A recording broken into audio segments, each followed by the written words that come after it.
शीशा नियन दिल तुरले उमे नफरत के बास धके हुरले सुनो हमर शीशा नियन दिल तुरले उमे नफरत के बास धके हुरले जाके दोसरा के साथ हमसे कइले बड़े घाट अब वो करे संगे ते उड़र जो भाग भोसड़ी जाके मर जो नहर में भाग भोसड़ी जाके मर जो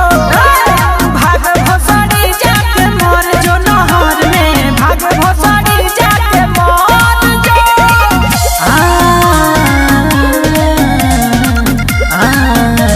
मर जो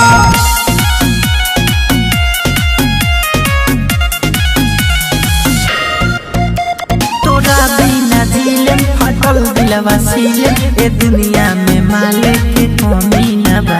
रहता नी जागल भइल बानी पागल गम छोड़ला के तोहरा तो तनी न बा तोरा बिना दिलम फटल दिलवा सीले ए दुनिया में माले के कमी न बा रहता नी जागल भइल बानी पागल गम छोड़ला के तोहरा तो तनी न बा तनी न बा हमारो के कहता दिलवा धोखा देले बारे ते तो सिलवा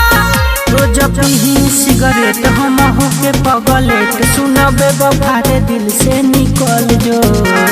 भाग भोसड़ी जाके मर जो नहर में भाग भोसड़ी जाके मर जो भाग भोसड़ी जाके मर जो नहर में भाग भोसड़ी जाके मर जो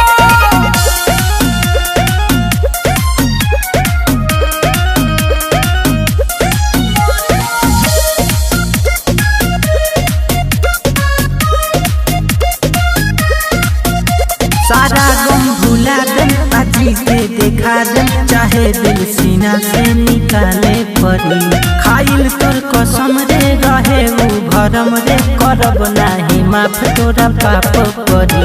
सारा गम भुला दे आजी के देखा दे चाहे दिल सीना से निकाले परी खाइल तोर कसम रे रहे वो भरम रे करब नाही माफ तोरा पाप करी